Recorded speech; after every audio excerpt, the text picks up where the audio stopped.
This is a video from the customer. I installed this small piece of channel drain across the sidewalk earlier today, and you can see it's working great. A good rainfall, about 3 inches in about a half an hour. And he said this was just working great. The sump pump's taking the water out. You can even see some debris that got washed down the sidewalk, but the grate keeps that debris out. This is a great project for the DIY, something you can easily do and truly save $2,500 or more. That was part one of this project. Now we're going to install a channel drain across the pool deck patio. Let's take a look. This is one of those installs where the pool was added later, the home has been remodeled, added onto many sections of the pool deck. There was a small micro channel drain across this area here, but it actually ran uphill with no discharge, and that water flooded across this pool deck and just poured into the home. And you can see how much area there is. The thing to note here is, can you see how steep, how much fall there is from the pool coming down to this area? It's almost a foot, and that water just poured into the house. This 5-inch NDS channel drain has a 51-gallon per minute capacity. So we call that moderate, which is still a lot of water, 51 gallons per minute. And we're going to discharge this both sides of the pool deck.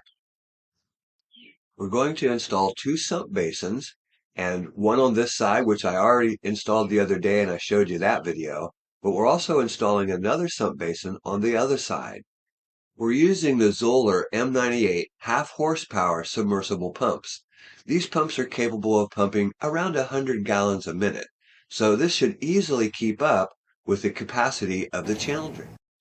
We're using a partner saw, concrete saw, with a diamond blade, and this makes cutting concrete almost like butter.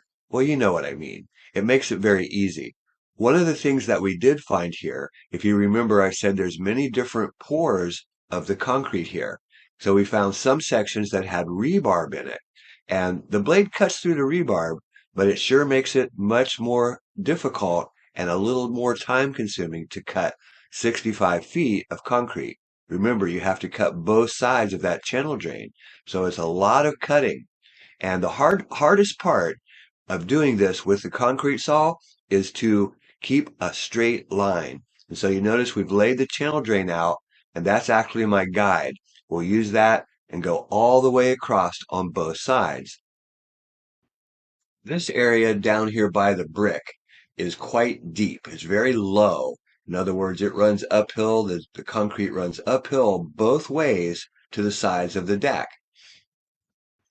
We also found a buried footer. They had poured the concrete right over top of an existing footer that held up an old wall right where I'm working. If you're doing this yourself, keep in mind a couple of things. Remember that the angle of this deck is dramatic. It's really coming downhill, and that forces your saw to cut at an angle. So you have to correct for that as you go. And again, this is not hard, but this is full sun now. You can see this took a while. You can see the sun has changed, has come over to where we're working. And yeah, it's hot, very hot, full sun. But I promise if you keep working at this, take your time, make sure you cut clean through the concrete. You hear me say that a lot. Cut completely through the concrete. When you cut completely through the concrete, you'll be able to use the pry bar and crack this concrete to lift it out. If you do not get through the concrete with your saw, remember I mentioned the footer? If you do not get through this concrete with the saw, it won't come out, and you will need a jackhammer to remove it. So you've seen us do this so many times. You don't need a jackhammer. All you need to do is tap that concrete with a pry bar until it cracks. And you can see this one's got rebarb in it. And this piece is really thin, but if you look over here, you can see they're getting thicker. And look at that first piece over there. And you can see that giant piece of rebarb in there. Can you see this? Look at that. I mean, it's just such overkill for everything they did here on this house and this pool. So next, we need to remove the old micro channel drain. Let's take a look at how we do that. So hopefully we can just slide this pry bar in here and pop this channel drain out of here. See how that can come straight out? That's that old micro channel drain. And it's just in our way. We can't break that with the pry bar. They come in 10-foot sections, and there's a coupling that holds them together. So if he'll pull that towards us, he can just pull that right apart and get to the next piece. It's just really tight down in that concrete. Or flip it over, whatever it takes to get that out of there. And now we can break the rest of that concrete. Even though it's going to be two different pieces, we can take that out.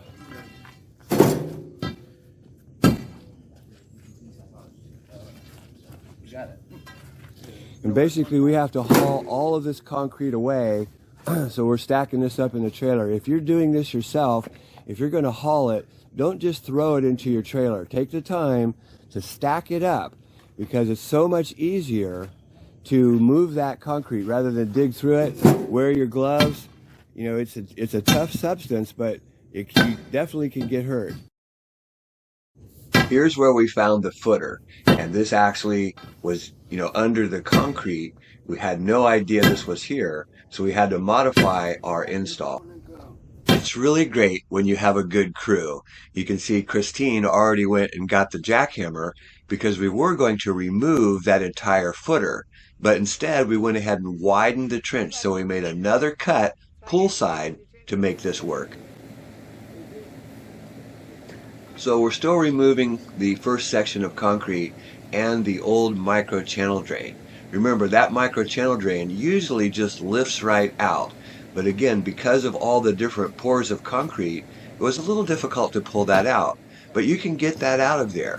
One thing, if you're going to try to put a piece of micro channel drain back down into that groove, be careful, because it doesn't stay down. Remember, it was concreted in, and the concrete holds it together. So if you try to lay the micro channel drain in that small groove where you pulled it out, it'll probably pop up. Remember I said that we need to widen the trench? You can see it right away. There's not enough room to pack concrete on both sides of that channel drain. It looks like there is, but we need much more than an inch. And because that footer extends 8 inches, we need to widen this up with another cut. But the first thing we'll do is go ahead and tape the channel drain. So Christine's our professional taper. She's doing all the tape work. She's putting all that tape down there. We'll have this set here in just a second. It's really important to keep your work area clean if you're cutting concrete, because as you cut, the Portland cement inside the concrete will stick to things. So we're going to go ahead and continue to tape. I'm going to check for level, make sure that this is draining both directions. We're also going to wash off this deck.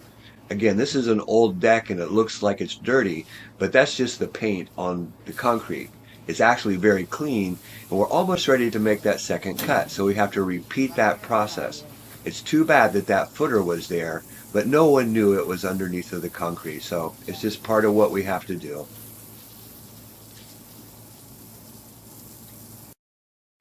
It seems like we've cleaned this off 15 times. Well, we've got one side poured.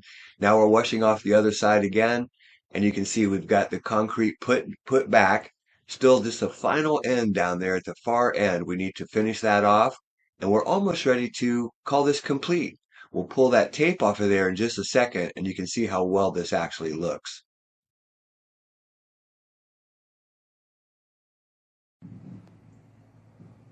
So concrete poured, some of it's drying, some of it's still drying, and once this dries, it will turn extremely white. But you can see the channel drain is going to pick up that water and it will stop the flood. It is very important to remember the capacity of this channel drain was 51 gallons per minute, and the sump pump capacity is around 100 gallons a minute. It also picks up this small channel drain that I showed the video the other day. That's working great. And the discharge comes out under the fence. This is pressurized, so it's 1.5-inch pipe coming to a grate which we secured with a screw. So let's finish setting up this Zoller M98. It's the last thing to do on this job. We're going to go ahead and replumb this, the discharge, check valve, and it will come out and discharge somewhere out here in the yard. Basically, remember, I set this up as a temporary pump as we had been here several days, and it rains every day. So we have to have this system working. And of course, the system works great. No complaints there. If you're doing these jobs yourself, you're the DIY, I hope that these videos really help you. Here again, we're setting up that Zoller M98, and this is the heart of the system. Yeah, that channel drain has to be set, a lot of concrete to cut. But you know what? That's just a drain. What really makes this system work is the discharge. Remember the capacity of the channel drain. It is 51 gallons per minute. We need something that's going to keep up with that. So we've installed the Zoller M98, and it pushes around 100 gallons a minute. There's all the water coming down and going in.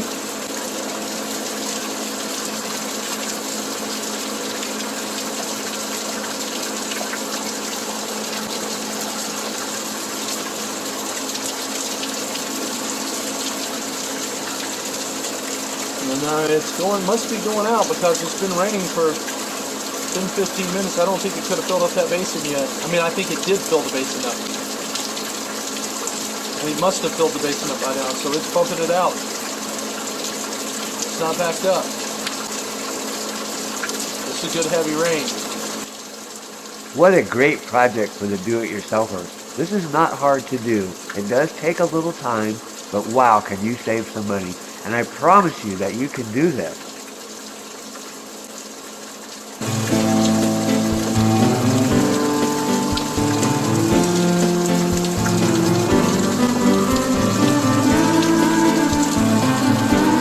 Hey, this is Chuck with Apple Drains, reminding you that if you believe you can do something, I guarantee you can do it. Have a great day.